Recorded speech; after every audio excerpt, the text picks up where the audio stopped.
بسم اللہ الرحمن الرحیم۔ السلام علیکم ورحمۃ اللہ وبرکاتہ۔ حضور نبی کریم صلی اللہ علیہ وسلم سے پہلے بہت سے نبی آئے مگر ان کی وفات ہمارے کچھ بھی کام نہ آئی۔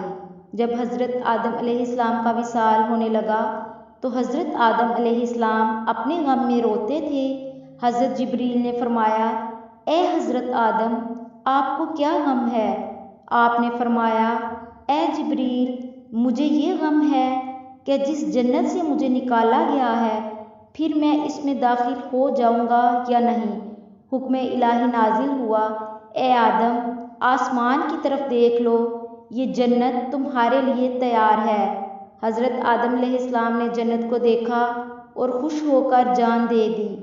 لیکن جس وقت ہمارے سردار دو جہاں حضرت محمد رسول اللہ صلی اللہ علیہ وسلم بیمار ہوئے، ایام مرض میں ایک دن حضرت جبریل آئے۔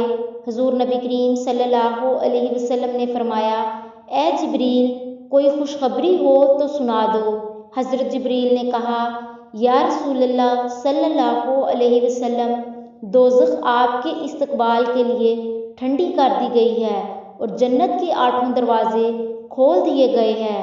حوران جنت اور ملائکہ آپ کے استقبال کے لیے جنت کے دروازے پر کھڑے ہیں۔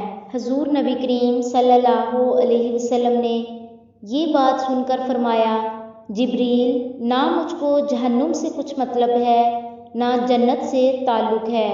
یہ بتاؤ کہ میری امت کے لیے تیار کیا کیا گیا ہے؟ حضرت جبریل نے عرض کیا، جنت حرام ہے تمام امتوں پر جب تک آپ کی امت نہ جائے۔ حضرت نوح علیہ السلام کی عمر وصال کے وقت 1350 برس تھی۔ جب ملک الموت ان کے پاس آئے تو حضرت نوح علیہ السلام ملک الموت کی صورت دیکھ کر گھبرا گئے اور یہ کہا کہ اے ملک الموت، تم نے بہت جلدی کی۔ ملک الموت نے کہا، اے نوح، 1300 برس میں بھی آپ کا دل دنیا کی زندگی سے بیزار نہیں ہوا۔ حضرت نوح علیہ السلام نے فرمایا، اے ملک الموت، میں تو یہ سمجھتا ہوں کہ میں کسی ایسے مکان میں داخل ہوا کہ جس کے 2 دروازے ہیں، ایک سے میں اندر آیا، دوسرے دروازے سے تم مجھے لینے آ گئے ہو۔ میں اس مکان میں ذرا برابر نہ ٹھہرا۔ مگر جب حضور صلی اللہ علیہ وسلم کے پاس ملک الموت آئے تو ملک الموت سے اپنے حق میں بات بھی نہ کی۔ فرمایا، جبریل امین کہاں ہے؟ اے ملک الموت، جب تک جبریل امین کی زبانی امت کی مغفرت کی بشارت نہ سنوں گا اس وقت تک جان نکالنے کی اجازت نہ دوں گا۔ حضرت موسیٰ علیہ السلام کے پاس وصال کا پیغام آیا تو وہ گھبرا گئے۔ ملک الموت کو ایک تمانچہ دے مارا۔ جب وفات پانے پر راضی ہوئے تو کہا، مجھے بیت المقدس کی سرزمین میں پہنچاؤ، وہاں پہنچا کر میری جان نکلے۔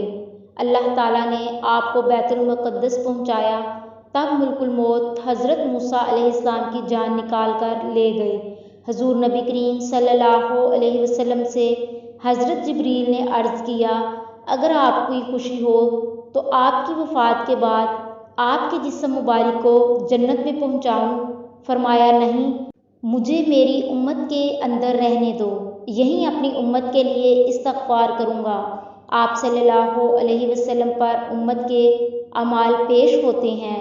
اگر امت کی نیکیاں زیادہ ہوتی ہیں تو آپ صلی اللہ علیہ وسلم اللہ تعالیٰ کا شکر کرتے ہیں، اور اگر گناہ زیادہ ہوتے ہیں تو آپ صلی اللہ علیہ وسلم بارگاہ الہی میں استغفار کرتے اور امت کے لیے بخشش کی دعا مانگتے ہیں۔